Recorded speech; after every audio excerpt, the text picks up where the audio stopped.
Good morning everybody, may God bless you. आज का lesson है लाइट। लाइट में पार्ट 1 पार्ट 2 पढ़ाया गया है। आज पार्ट 3 पढ़ रहे हैं हम लोग। अगर आप पार्ट 1 पार्ट 2 नहीं देखे हैं तो प्लीज़ दोनों पार्ट को देख लीजिएगा, तो उसके बाद पार्ट 3 जो आपको आसानी से समझ में आएगा। चलिए शुरू करते हैं आज का लेसन। आज हम लोग को पढ़ेंगे गोलीय दर्पण का फोकस। उसको मुख्य फोकस भी बोला जाता है, केवल फोकस भी कहा जाता है। तो गोलीय दर्पण में दो दर्पण हुआ आपको, एक अवतल दर्पण और एक उत्तल दर्पण। तो दोनों दर्पण का बारी बारी से फोकस पढ़ेंगे। फोकस क्या होता है, इसके पहले आपको हम दर्पण का ध्रुव, दर्पण की वक्रता त्रिज्या, दर्पण का वक्रता केंद्र, मुख्य अक्ष, इसके बारे में बता चुके हैं, इसलिए उसको देखना जरूरी है आपको, पिछली वीडियो को। अब यहाँ आइए, यहाँ लिखा गया गोलीय दर्पण का फोकस किसे कहते हैं। तो गोलीय दर्पण में आपको दो दर्पण हो गया, एक अवतल दर्पण और एक उत्तल दर्पण। दोनों का हम लोग अलग अलग पढ़ेंगे, ठीक है। पर इसका पढ़ते हैं। इसमें होता क्या है, देखिए कि अवतल दर्पण में अवतल दर्पण में मुख्य अक्ष के समांतर जितने भी किरण आएगी, परावर्तन के बाद मुख्य अक्ष के जिस बिंदु पर कटेगा वास्तविक रूप में, वही बिंदु उसका फोकस कहलाता है। यहाँ लिखा हुआ देखिए, किसी अवतल दर्पण का फोकस उसके मुख्य अक्ष पर वह बिंदु है जहां मुख्य अक्ष के समांतर आती किरणें दर्पण से परावर्तन के बाद मिलती है। किसी अवतल दर्पण का फोकस उसके मुख्य अक्ष पर वह बिंदु है जहां मुख्य अक्ष के समांतर आती किरणें दर्पण से परावर्तन के बाद मिलती है या कटती है भी कह सकते हैं। अब देखिए यहाँ पर कैसे होता है। ये आपका अवतल दर्पण है, क्योंकि इधर से पॉलिश किया हुआ है। जिस दर्पण का परावर्तक सतह धंसा हुआ होता है उसको अवतल दर्पण बोला जाता है, ठीक है। यहाँ करेंगे क्या हम लोग, क्या सबसे पहले ये मुख्य अक्ष हो गया आपका, इसके समांतर कोई किरण खींचिए आप। ये किरण हो गया, प्रकाश की किरण। अब यहां से परावर्तन के बाद इसके मुख्य अक्ष के जिस बिंदु पर कटेगा वही बिंदु होगा फोकस। अब परावर्तन के बाद मान लिया यहां से कट रहा है, ये कटा, ये बिंदु जो हुआ यही हुआ फोकस। और फोकस को हम लोग एफ से डिनोट करते हैं, ठीक है। फिर देखिए, किसी अवतल दर्पण का फोकस वह बिंदु है, देख रहे हैं, जहां मुख्य अक्ष के, यह मुख्य अक्ष हो गया आपका, मुख्य अक्ष के समांतर आती किरणें, देखिए समांतर आती किरणें दर्पण से परावर्तन के बाद जहां मिलती है वही हो गया आपका फोकस। कोई दिक्कत नहीं है। अब दूसरा किरण भी खींच सकते हैं। मान लीजिए एक किरण और ले लिए, तो समांतर जितनी किरणें हैं सब फोकस से गुजरती है। ये फोकस हो गया आपका, देखे। अब ये फोकस जो है अवतल दर्पण में, ये वास्तविक है। ये क्या है, वास्तविक है, और दर्पण के सामने बनता है। क्या लिखेगा, अवतल दर्पण में मुख्य फोकस वास्तविक और दर्पण के सामने, एफ से डिनोट इसको हम लोग करते हैं। अब आइए उत्तल दर्पण में, फिर सेम हाल है कि मुख्य अक्ष के समांतर, देखिए पहले मुख्य, ये मुख्य अक्ष हो गया आपका, मुख्य अक्ष के समांतर, मुख्य अक्ष के समांतर किरणें दर्पण से परावर्तन के बाद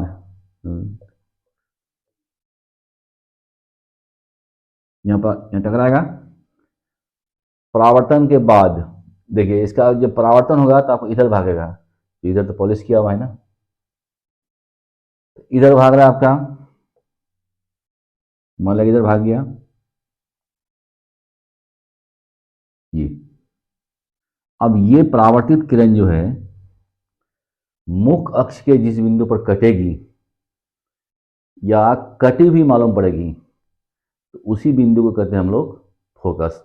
अब आप थोड़ा दिमाग लगाइए, ये किरण, ये रे जो है यहाँ से टकराया और टकराने के बाद इधर लौट गया, तो इधर जब लौटेगा तो और ना भाग जाएगा, तो ये मुख्य अक्ष आपको यहाँ है, तो सवाल पैदा नहीं होता कि कटेगा।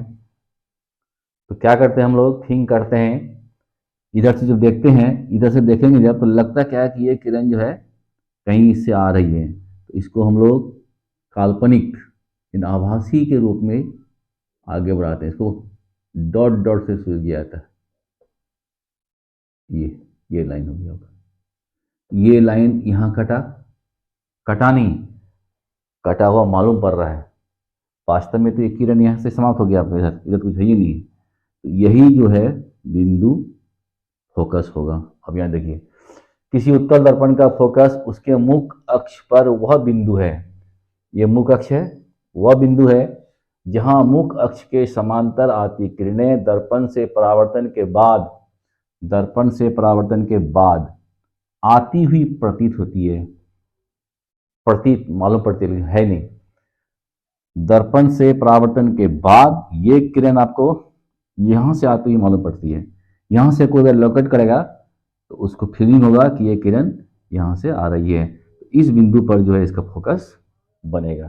ठीक है, ये फोकस हुआ काल्पनिक, और कहाँ बना, दर्पण के पीछे, क्योंकि उत्तल दर्पण में इसका गोल ऐसे होता है, इधर से इसका राउंड होता है, तो इसका केंद्र पीछे होता है, इसका केंद्र आगे होता है, तो इसका सब कुछ पीछे बनेगा ऐसे करके।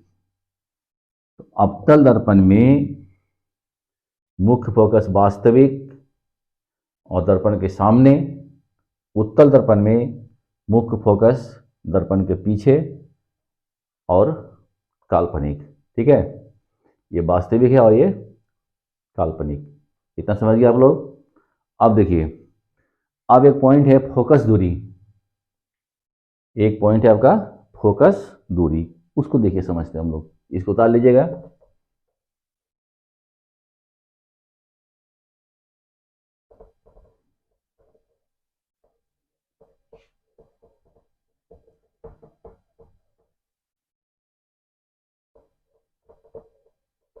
आइए, तो फोकस दूरी देखिए, स्पष्ट नाम है फोकस की दूरी, इसको बोलते हैं फोकल लेंथ हम लोग। तो दर्पण में जब होता है माप यानी मेजरमेंट, शुरू होता है पी से, ध्रुव से, यहां से शुरू होगा, इसमें यहां से शुरू होगा। अब ध्रुव से फोकस के बीच का जो डिस्टेंस है, ध्रुव से फोकस के बीच का जो डिस्टेंस है, उसी को कहेंगे हम लोग फोकस दूरी। यहां से यहां तक, ये यहां से यहां तक जो डिस्टेंस हुआ, इसको कहेंगे फोकस दूरी, इसको लिखते हैं छोटी एफ से। यहां पर हो गया, यहां कितना होगा आपका, यहां से यहां तक छोटी एफ। मुख्य अक्ष के जो ध्रुव है, ध्रुव से फोकस के बीच का जो दूरी है, उसी को कहेंगे हम लोग फोकस दूरी। तो इसका क्या डेफिनेशन होगा आपका, दर्पण के ध्रुव और उसके फोकस के बीच की दूरी को फोकस दूरी कहा जाता है। लिखेंगे आप लोग, दर्पण के ध्रुव और उसके फोकस के बीच की दूरी को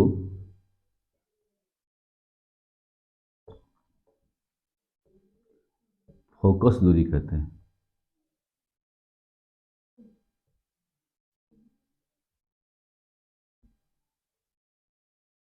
इसे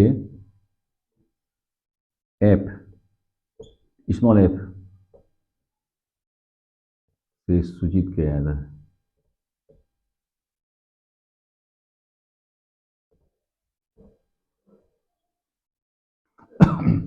ठीक है, दर्पण के ध्रुव और फोकस के बीच का जो डिस्टेंस है, लेंथ है, उसी को बोलते हैं हम लोग फोकल लेंथ, यानी फोकस दूरी। इसको हम लोग स्मॉल एफ से डिनोट करते हैं। क्लियर इतना दूर तक? अब चलते हैं हम लोग नेक्स्ट।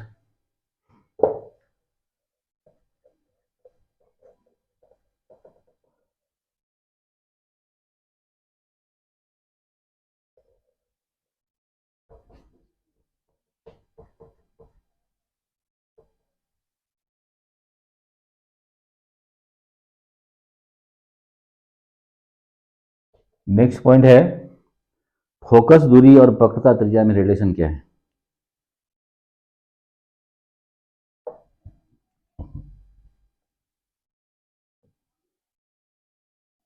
फोकस दूरी और वक्रता त्रिज्या में संबंध, यानी तो फोकस दूरी जो होता है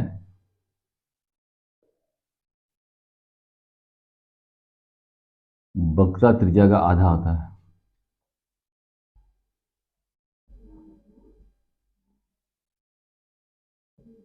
यानी F is equal to 1/2 into R, यानी आप r/2 लिख सकते हैं। जैसे मान लिया ये हो गया आपका, इधर से पॉलिश कर देंगे, मान लिया तो ये अवतल दर्पण हो गया आपका।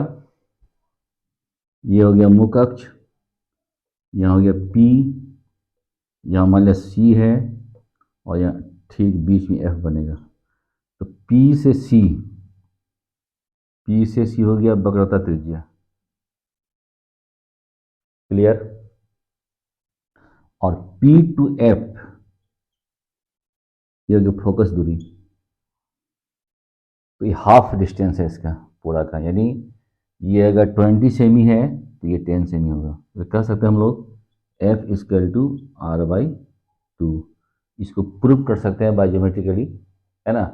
बाद में सबको प्रूव करेंगे हम लोग, अभी फिलहाल ऐसे जान लेते हैं। तो फोकस दूरी जो है वक्रता त्रिज्या का हाफ यानी आधी होती है। क्लियर? आइए अब पढ़ेंगे हम लोग, दर्पण के सामने अगर किसी वस्तु को रखते हैं, दर्पण के सामने अगर किसी वस्तु को रखा जाए, उस वस्तु का जो प्रतिबिंब बनेगा वो कैसे बनेगा, उसकी आरेख कैसे खींची जाएगी, किरण आरेख, उसको समझने के लिए सबसे पहले हम लोग 3 बिंदु है, उस 3 बिंदु पर चर्चा करेंगे। तो पहला बिंदु देखिए, आपको बता रहे हैं हम, दर्पण के सामने रखी हुई वस्तु का प्रतिबिंब बनाना। प्रतिबिंब यानी इमेज बनाना, आपको वस्तु को बोलते हैं ऑब्जेक्ट, और ये जो है प्रतिबिंब है उसका इंग्लिश होता है इमेज। इमेज बनाने के लिए जो लाइन खींचना पड़ता है, किरण, उसको खींचने का देखिए क्या क्या ढंग है।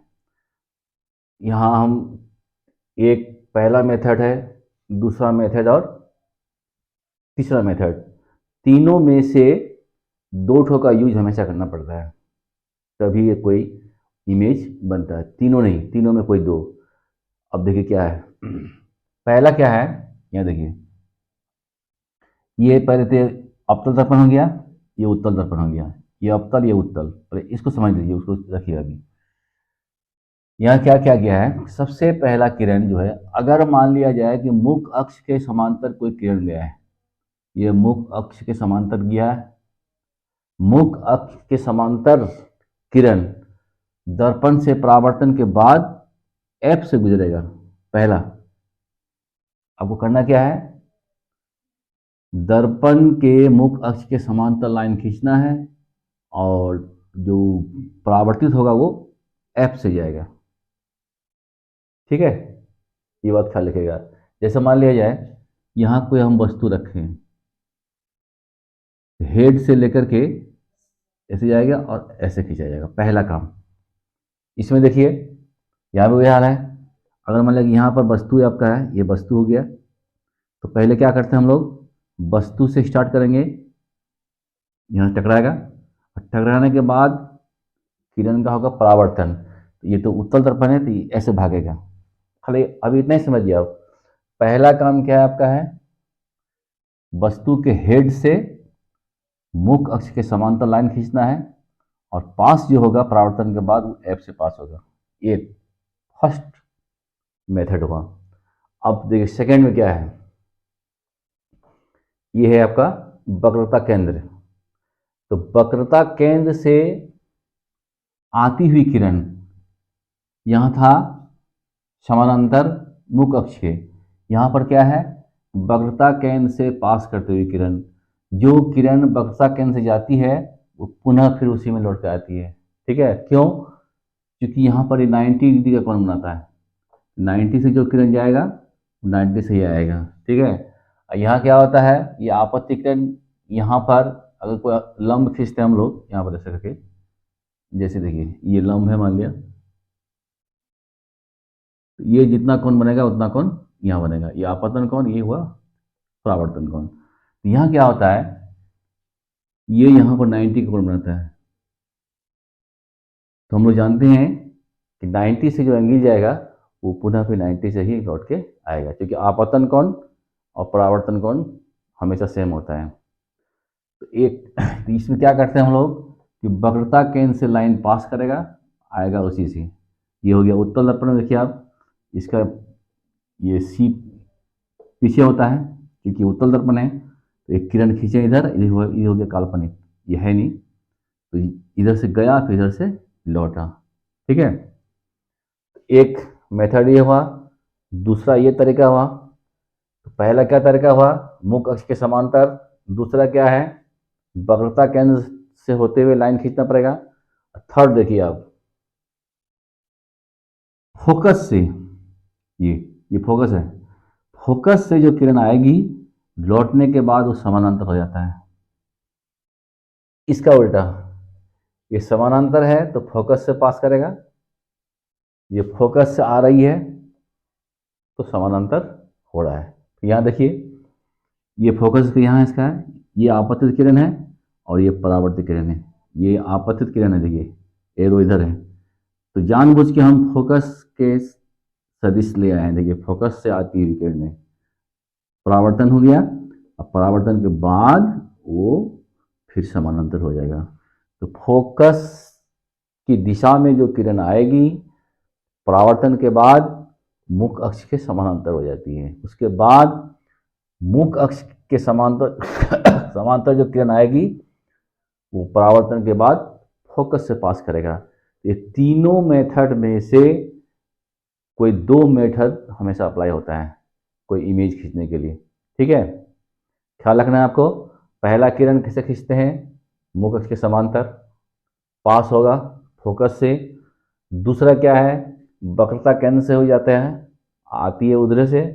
और तीसरा क्या है, फोकस से किरण खींचना है और लौटते समय समानांतर होगा।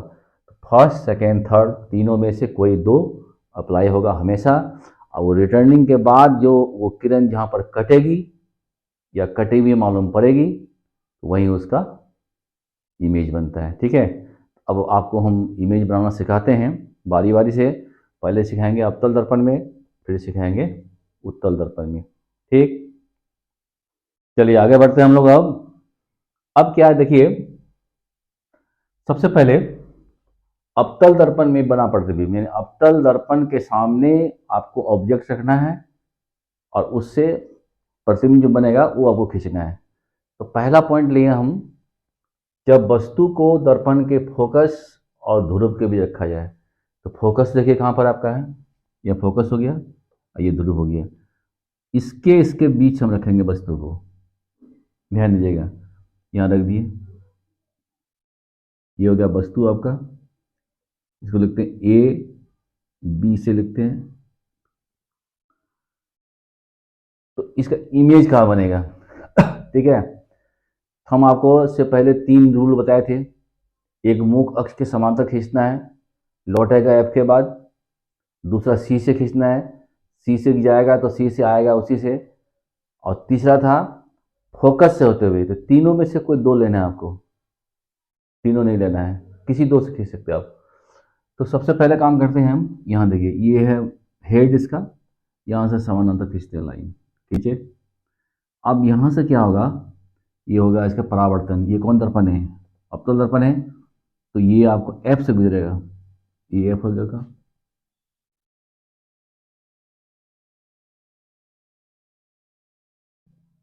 ठीक है, मुख अक्ष के समांतर जो किरण जाती है वो लौटती है एफ से, इधर चला जाएगा आपको। दूसरा किरण खींचेंगे हम लोग सी से और हेड से, सी से होते हुए, तो सी यहाँ हो गया आपका और हेड यहाँ हो गया,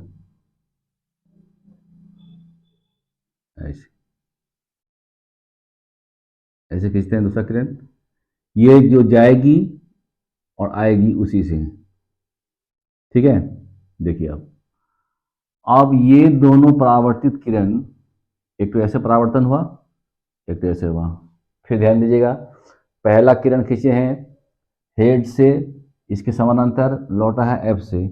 दूसरा क्या नियम था आपका, सी से और हेड से खींचना है, यानी वक्रता केंद्र से खींचना है, आएगा वक्रता केंद्र की ही ओर। अब ये दोनों किरण जहां पर कटेगी या कटी भी मालूम पड़ेगी, वही बनेगा आपका इमेज। अब देखिए, अगर आप ये दोनों को बढ़ाते हैं तो इसका डिस्टेंस और भागते जाएगा, क्योंकि दोनों देखते हैं भाग रहा है, तो निश्चित है इधर आपका कहीं नहीं कटेगा ये। तो क्या करते हैं, अब जो इधर से देखेंगे तो हमें फीलिंग होगा क्या कि एक दो किरण जो उधर जाके कहीं मिला है। अब इस दोनों किरण को हम आगे खींचते हैं काल्पनिक करते हुए, ये काल्पनिक हो गया, और ये दोनों किरण जो है आभास होता है कि यहाँ से आ रहा है किरण, यहाँ से किरण आ रही है, तो ये हम बन जाएगा इसका इमेज। देख रहे हैं, ये होगा इमेज। इसका नाम दे देंगे ए डैश बी डैश। क्लियर। तो ध्रुव और फोकस के बीच अगर वस्तु रखते हैं तो उसका प्रतिबिंब कहाँ बना, दर्पण के पीछे, पहला पॉइंट। तो प्रतिबिंब कहाँ बना आपका, दर्पण के पीछे।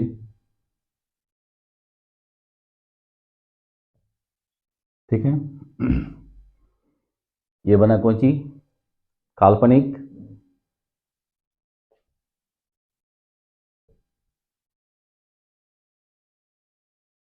और थर्ड हो गया आपका सीधा, और चौथा हो जाएगा वस्तु से बड़ा।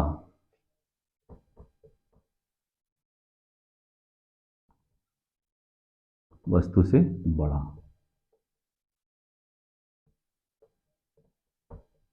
इसे बोलते हैं आवर्धित, इसको बोलते हैं आवर्धित, मैग्नीफाइड।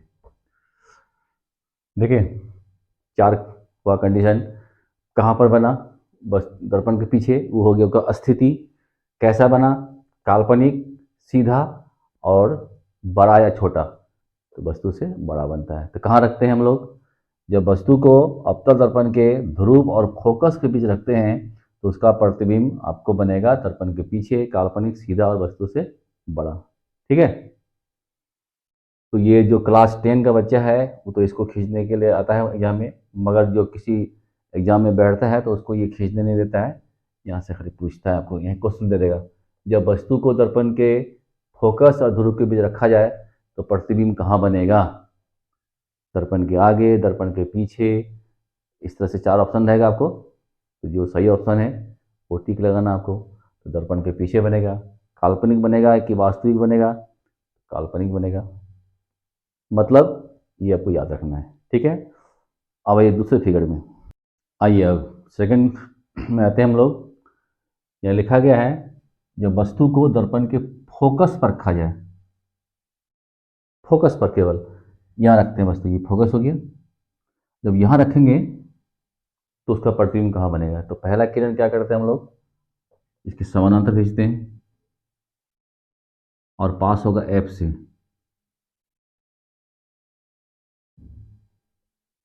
चला गया सीधा। और दूसरा किरण खींचते हैं हम लोग सी से और हेड से, तो सी से हेड से खींचते हैं,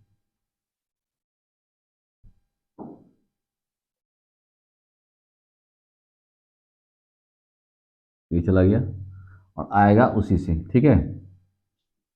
अब देखिए क्या होता है। इसी से जाएगा, इसी से आएगा। तो फर्स्ट रे हो गया आपका वस्तु, ये वस्तु हो गया ए ओ, ए बी लिखते हैं, ये भी लिखते हैं। हेड से समानांतर गया और समानांतर के बाद जब लौटेगा तो एफ से पास होकर जाएगा। यहाँ पर एफ, बी तो यहाँ नाम दिए थे हम लोग। एफ से पास होगा। दूसरी किरण क्या है, सी से और वस्तु के हेड से जाएगा। केंद्र से जो जाएगा वो केंद्र से ही लौटता है ये किरण। अब ये दोनों किरण जहाँ पर कटेगी वहीं पर प्रतिबिंब बनेगा। अब देखिए ये दोनों लाइन है पैरेलल, तो जब दो लाइन पैरेलल होता है तो ये आपस में कहीं नहीं कटता है, क्योंकि दोनों के बीच की दूरी हमेशा बराबर रहेगा। लेकिन माना जाता है कि दो समांतर लाइन जो है जाके कटेगा अनंत पर। और क्यों कटता है, क्योंकि प्रकाश का होता है अपवर्तन, क्योंकि विभिन्न माध्यम में वायुमंडल में कहीं ना कहीं जाके आपस में कट जाता है। मतलब जब इसका अपवर्तन हो जाएगा कुछ टकरा करके इधर कहीं पर, तो कहीं ना कहीं कटता है। तो मानते हैं हम लोग क्या है कि समानांतर किरणें जो है अनंत में जाके कटेगी, यानी अनंत पर बनेगा। तो इसका प्रतिबिंब कहाँ बनेगा आपको, प्रतिबिंब हो जाएगा आपका अनंत पर।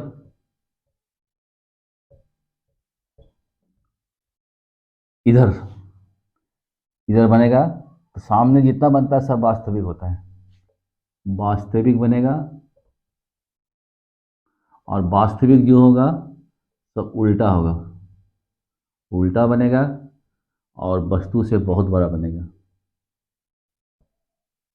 वस्तु से बहुत बड़ा बनता है,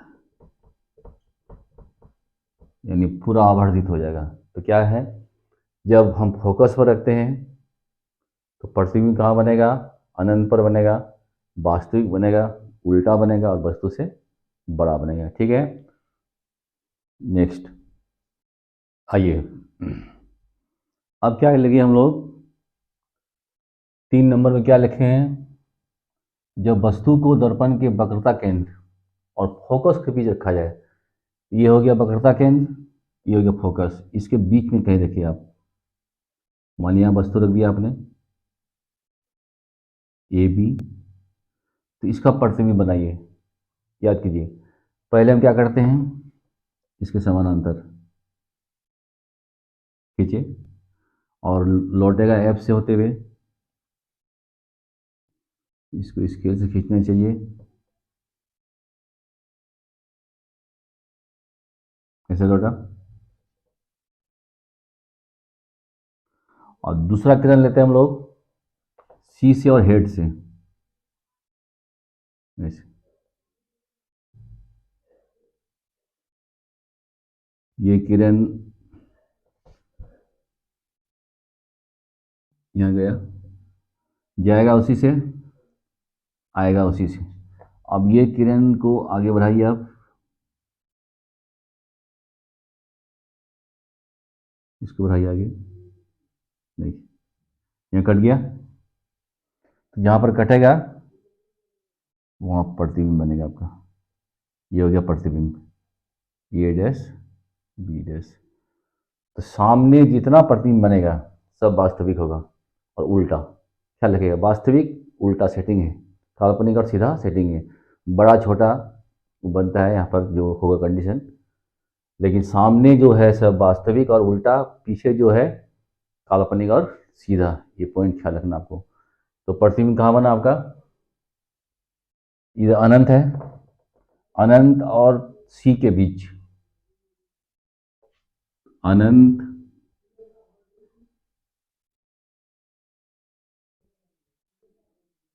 और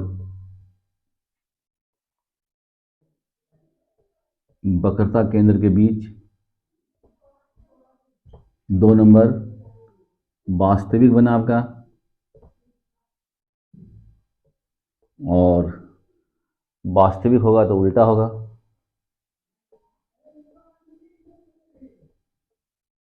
और वस्तु से बड़ा बनता है। ठीक है। अनंत और वक्रता केंद्र के बीच वास्तविक उल्टा और वस्तु से बड़ा। कहाँ रखें आप? वस्तु को सी और एफ के बीच रखें। ठीक है। इस प्रकार 3 तो फिगर हो गया, और 3 फिगर है, उसको हम नेक्स्ट वीडियो में बताएंगे आप लोग को। ठीक है। आज का जो कार्यक्रम यही समाप्त करते हैं। तब तक आप मुस्कुराते रहिए। जय हिंद।